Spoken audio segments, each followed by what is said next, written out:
In 1980, the Constitution, as brought into being in October of that year, provided for the freedom of association. The court a few years later, in the case of Muhammad Ali against the Attorney General, determined that the right of association did not include the right to engage in collective bargaining by trade unions. It was just simply restricted to the right to participate and be involved in established trade unions. Consequently, the court would have ruled at that stage, in that decision, that there was no right to collective bargaining as a constitutional right. If we fast forward to a few years later, 20 years or so later, the constitution process would have resulted in an amendment to the Constitution, which would have instituted as a constitutional right two significant rights, in addition to those that previously existed.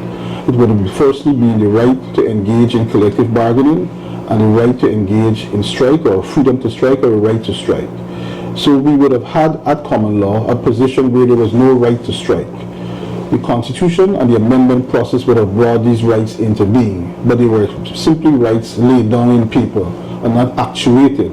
As a matter of fact, I believe that the entire trade union sector and labor as large consider themselves as not having those rights and function in an environment which really and truly did not give rise to the interpretation and elucidation of what these rights meant in terms of the current constitutional structure and matrix in which we live. So in view of the government's conduct over the last few months in its relationship with the GTUC and the GTU largely, those issues became important issues for determination as to whether, having regard to the current constitutional matrix or architecture, whether Guyanese persons enjoy the right to strike, and whether and truly what is the nature of the collective bargaining process and the collective agreement which would have been brought into the Constitution. So these were significant issues to be determined, and I believe the implications of it are very severe in terms of advancing the cause of labor in Guyana. If the court would have ruled in the opposite, in saying that these rights do not exist, it would have been a very retrogressive decision, and I believe it would have appropriated and propelled the government to engage in further acts of arrogance in relation to labor and the labor community. So the court's ruling today firstly established conclusively, I might say, that there is a right to strike. The court then examined the nature of collective bargaining and found that the right to strike was an integral and essential component of the right to engage in collective bargaining. So at that stage of the judge's decision, we would have already entered into a very significant moment in history, in time, and in the context of what would have been the circumstances that currently exist legally. The court in its judgment, I believe, is a very erudite judgment, examined not only the constitutional provisions in Guyana and the Caribbean, and even further afield, but paid attention to the fact that in the entire constitutional process, it was the very intention of the government to bring in place these freedoms which we now seek to advance in court. For example, the judge identified that the former ministers then at that time advanced and announced in Parliament that they were in fact bringing in place a mechanism to ensure that people have the right to strike, Guyanese persons. Also, they were bringing in place to ensure that we have a mechanism to encourage and support collective bargaining. So the court went back to Parliament, looked at the hamstring, and was able to capture what would have been thoughts, considerations, and motivations for the bill. So at that level, the court clearly acted in accordance with giving effect to the spirit and intention of the legislature and that Parliament, which would have brought those laws into being. So at another level, again, this was a very historic case, and the court was able to capture from the records of Parliament what was really and truly the intention of these proceedings, of these amendments that would have been brought into force. The court then went on to examine what would be the natural consequences of these rights that he would have now found, because we have to go back to the factual matrix in this particular case, because the government was saying that there was no right to strike, adopting and advancing a common law argument which would have been determined to have been the situation, for example, in Trinidad, in Jamaica, and Grenada. They were relying on cases. The government actually had cases which it said that as a common law principle, there was no right to strike. And they were seeking to adopt those principles and make it part of the law, part of the domestic law of Guyana. But as I pointed out earlier, the court would have found that we in fact have a constitutional right. And in terms of the system, the constitutional rights trump all other rights. So by virtue of it existing not as a constitutional right, there would be no basis for the argument advanced by the Attorney General for these rights to exist at common law or not to exist at common law. So we would have been at a very important stage in the court's deliberation and the advancement of the issues which are really and truly significant. The court then analyzed, in the context of what was happening, in the facts that were being brought before the court that would have been set out in the affidavit, where do we go next in the resolution of the issues. So the court had to consider the question as to whether the government's decision at that stage, during the period in which the strike was ongoing, to announce that they would not be paying salaries for the days in which they were working, or which they did not work or working, depends on the perspective, whether that would have been a sound position having regard to the constitutional determinations that the court had already made. The court found at that stage that there was no basis for the involvement or reliance by the Attorney General on the principles of no work, no pay, which was the very substance of the Attorney General's arguments before the court. The court found that the existence of those rights or those arguments, that there was a no work, no pay principle in our law, was inconsistent with the constitutional right to strike. The court then sought to balance and determine it based on how do we go forward again, applying this principle, the principle that workers are entitled to strike, and the court sought to examine and determine the proportions of that right. The court found that the proper way to deal with it was on a test of determining whether the strike was legal and justified. In so doing, the court relied on submissions largely by myself and Mr. Wade, who would have advanced to the court that have regard to what exists in India. The Indian approach is one where the court determines whether a strike is justified and legal. And if the strike is justified and legal, the considerations then being that in those circumstances, the workers are entitled to be paid when they go on strike. If the strike is not justified, or it is justified but not legal, or vice versa, you are not entitled to receive your money when you go on strike. So the court adopted that principle as a matter of relevant law and then proceeded to analyze the facts to determine whether on the facts of the case the strike would have been justified in the circumstances. The court in this regard considered all the circumstances. In my view, the court relied on the evidence, the court examined the evidence on the affidavits, the court engaged in a detailed assessment of all the evidence before the court.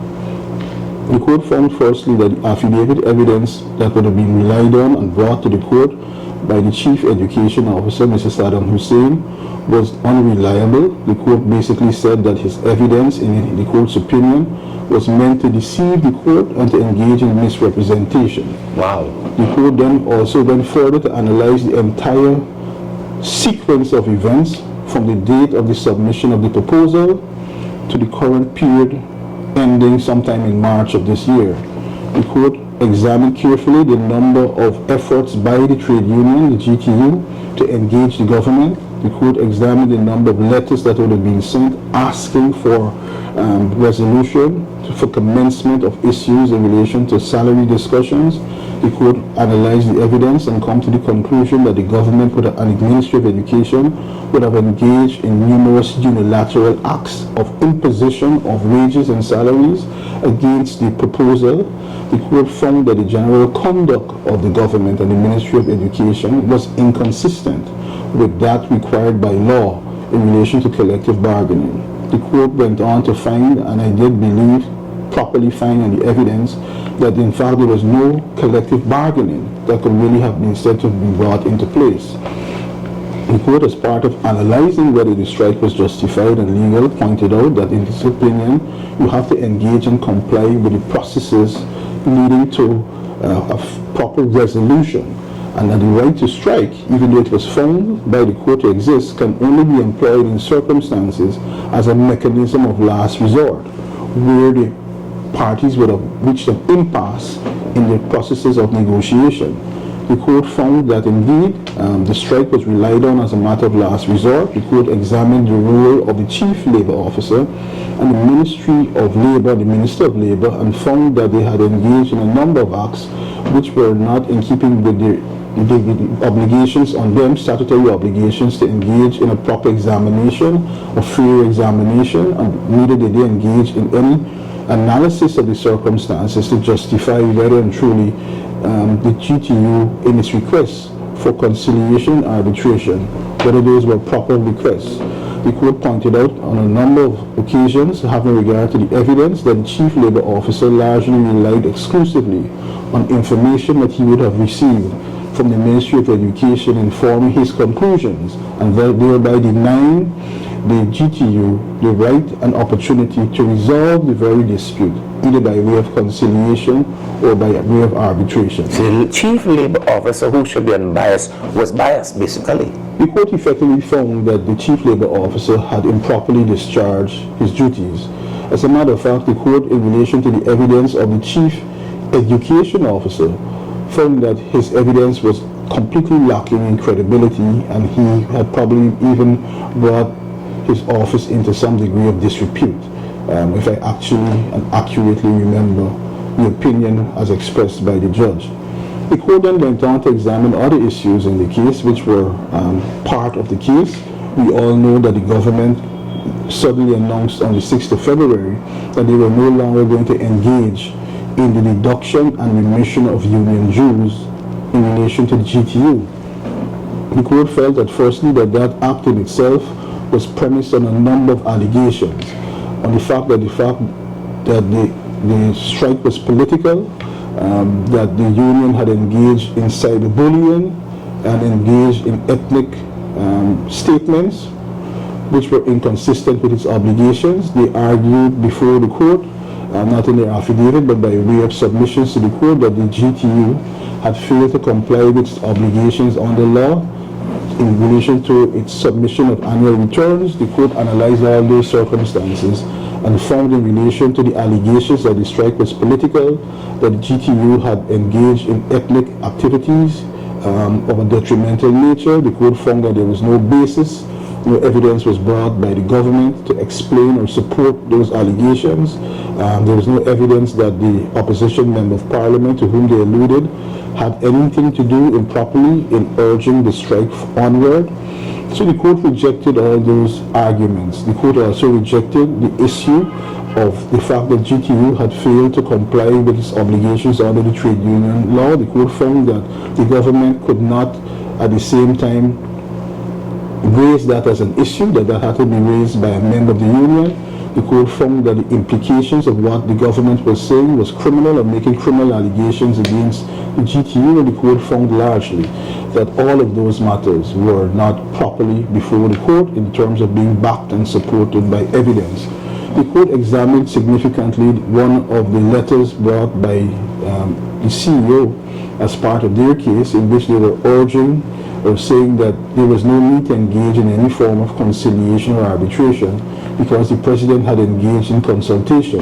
The court felt that that was part of a process to undermine the role and function of the GTU, that the government could not engage in any sort of consultation without involving, as a matter of principle, the role and function of the GTU. They could meet with members, but that was not meant to be a substitution for engaging the union. The court also found, as having regard as a whole, that the government's behavior was meant to undermine and sideline the union. So at the end of the day, the court delivered its decision, granting a number of declaratory orders. The court found that the conduct of the government was unconstitutional, that its behavior was in breach of the principles embedded in the Constitution in Article 147 in relation to the right to strike, in relation to the right to engage in collective bargaining. The court found that the government had failed as a matter of law to comply with those principles. The government was also found to be not in compliance with the law in relation to having engaged in conduct in relation to the deduction of union dues and its failure to submit it, and the other deduction issues.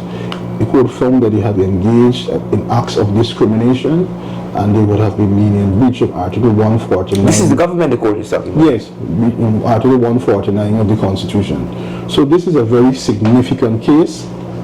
I believe we now should really and truly ponder what this case means for all of us. In the council, this was no doubt a decision of breadth and depth. Did we miss anything anyway there? Yes, I believe that in trying to capture this case, we may have omitted a significant aspect of the decision, which I believe showed the judge's recognition and understanding of what is happening in the society. And the court, in a very remarkably great way, laid down what would have been the law and what would have been the implications of non-compliance. The court at one point in the judgment not only pointed out the gross dereliction of duty on the part of the Minister of Labour, the Ministry of Labour, and the Chief Labour Officer, but the court laid that alongside what is likely to happen and what did in fact happen as a result of a failure to comply and for them to discharge their duties. The court pointedly, as part of the decision, said that the government's failure to engage in collective bargaining, the Ministry of Education's failure and disregard for the unions, when coupled with the Ministry of Labour and the Chief Labour Officer abandonment of their statutory duties to ensure that the parties move along a process in a grievance structure as laid down statutorily by law, and the government's inability to recognize that they must comply with Section 23 of the Trade Union Recognition Act, which requires them to treat and to engage in good faith negotiations with the teachers union, resulted in a situation where not only that the teachers were unable to obtain the proper resolution of these issues, but the teachers have to endure processes and wages of salary not being properly determined by the Ministry of Education. But the court said it significantly that the failure to do so resulted in a process whereby the teachers suffered and by extension the nation's children suffered also. Wow. Wow, a very, very thorough judgment based on what you said, and I've definitely got to read this because this sounds like it's gonna pave the way for an opening of the labor front in this country like we've never seen it. Yes, I believe that this lays the foundation for a resurgence, and it points out the relevance of labor as a social partner. When you read our constitution, it points out clearly that this is a sort of tripartite system or multi-partite system that recognizes the role of labor in the resolution and participation of decision-making processes. So I believe that we are going back and recognizing and awakening the provisions in the Constitution, which would ensure that we could only be a richer and better society for it. I believe that this is another example, and this is a very prime example of showing the Guyanese people that the law is capable of functioning when properly applied by the court. I believe it's another example of showing that we have laws in place when properly construed which would advance and push back against the dictatorship of the PPP. And most importantly, I believe that this law and its determination and this decision made by the court really and truly forms now the basis upon which workers, particularly government employees, could advance their cause and argument in respect of the demand for a livable wage. I believe that this case affects all public servants. It is an impetus. It's so broad. It's so broad. It's capable of advancing the interests of every single public servant. This is what you call fighting for the public servants. This is what you call fighting for the Guyanese people. And this is a very significant case in the life of our country. And I believe that the implications of this decision will still be unfolding many years from now. Yeah. But in terms of our immediate challenges, I believe that it is a weapon to be employed by labor, is a weapon to be employed by the public servants in the demand for a livable wage. The significant aspect of this case, which I believe that I will always remember, no matter how old I become, is the fact that we have been declared to have the right to strike. And I believe that the court would have determined the proportions of that right, trying to balance the issues of economic equity and social justice. Because you can't have workers engaging in a useless and futile process to engage in collective bargaining and simply being tossed aside, and then being told that when they go on strike that you can't receive your salaries. So I believe that the court has held the scales of social justice in a proper way. The court pointed out, Sherrod, and the court made the point, I believe, on 2 or 3 different times during his decision, the issue of social justice. It ran through the judgment in a very powerful way. The judge recorded and referred to the Article 1 of the Constitution, to the preamble of the Constitution, which set out the historical challenges from which we emerge as a nation coming out from slavery, out of indentureship, a nation in which we desire social justice and fairness in the lives of our people. And this Constitution intends to do that. It is not meant to be a document living on just simply pages, but to be living in the lives of the Guyanese people. And I believe that what we would have seen today by way of our arguments, representing myself and Mr. Wade, representing these 2 major labor organizations, is the awakening and the living process of serious constitutional issues becoming simple and functional for the lives of the ordinary Guyanese people. Because the court pointed out significantly, Sherrod, that in March of this year, the government suddenly announced that as at January, they were no longer interested in engaging in any process for collective bargaining for the period 2019 to 2023. So the government basically would have decided that we are not interested in any collective bargaining for a significant period from 2019 to 2023, and they were done with you. The court pointed out that that is a sort of arrangement which is never intended to be allowed under the Constitution, and therefore it would have placed the emphasis on the fact that workers have rights. These rights are tied to their dignity, to the ability to stand in society and feel valued, to be able to play a role in Guyanese life and the Guyanese society. So these are very powerful issues which were brought before the court. These cases would now set the foundation in the way in which we view labor relations, the way in which we view the relationship between government and employees. And I believe that it runs throughout the length and breadth of the country in all its possible manifestations. I believe that this is a significant case, it is a historic case, and it certainly is a landmark judgment. Roysdale, I want to circle back to something that you and I were talking about on a previous program quite recently. Now, when you take some of these cases in isolations, they are momentous in and of themselves. But when you look at all the cases you, for instance, have been in front of, it paints a picture of this government, and you have been standing in defense of the people of this country across the divide. As you said, in this case, it cuts across so many divides in this country, and it's going to benefit so many people. Paint that picture for us of the kind of government we have had, because of some of the declarations we've had by this court. And one consistent one is that this government has been unconstitutional time and time again in its 4 short years of governance. And thanks to you, the court has been able to point that out. Well, sure, yes, I believe that the courts, by virtue of arguments that they would have made in the court in a number of different cases, what we look at to see what is the image that would have emerged over the last 4 years, it would have been a very worrying circumstance.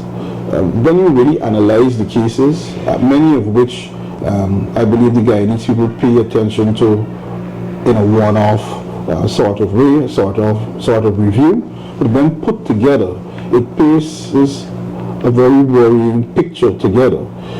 We see a government that is continuously engaging in acts of dictatorship, acts that are arbitrary in nature, acts that would run counter to the rule of law, acts that are discriminatory, acts that are very repugnant to the Constitution. We would have seen in looking back at a number of cases, we could look at the cases in relation to the constitutional commissions in which the government sought to take control of the budgetary allocation, the cases in which they sought to bypass the parliamentary processes. These are significant cases which paint a very disturbing picture as to whether this government is committed to functioning under the Constitution and functioning in accordance with the Constitution. This is not a little game for them, but they seem propelled continuously to adopt an approach that is highly aggressive against the Guyanese people, very unconstitutional.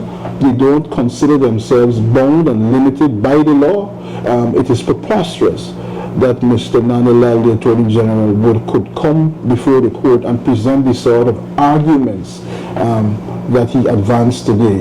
They reek of arrogance, they reek of disrespect to labor, and of course it reeks in disrespect in many ways as to many of the things that he seeks to advance.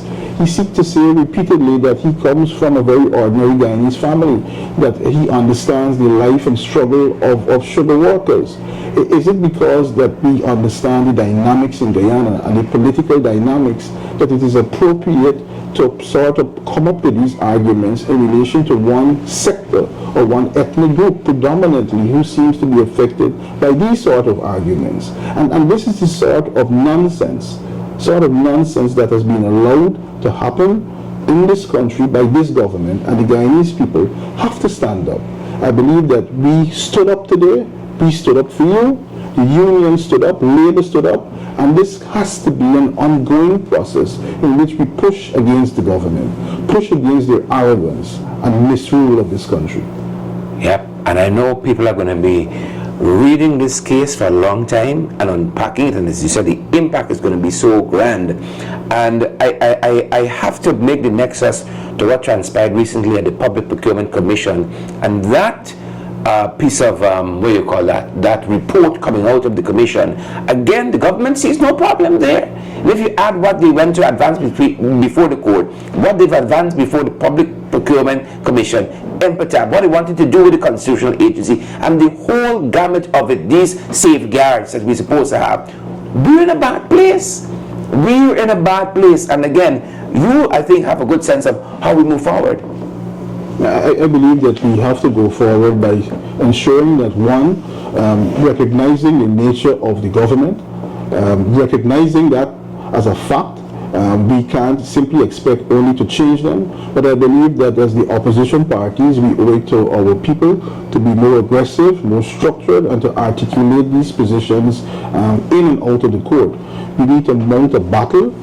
As you know, Sherrod, I have announced my intention to challenge for the leadership of the party if nominated, and this is what I intend to bring. I intend to bring energy, dynamism, and focus in addressing these issues, not only as a lawyer, but as a politician, as a citizen of this country that stretches across the landscape of this country to address the issues. And this is just another example in the way in which we could address the issues that affect our people. Best wishes on that front, Roysdale, and congratulations with this huge win. Yourself, Darren Wade, and the entire legal team, congrats. Thanks for joining us on short notice again. A busy day for you, no doubt. Thank you.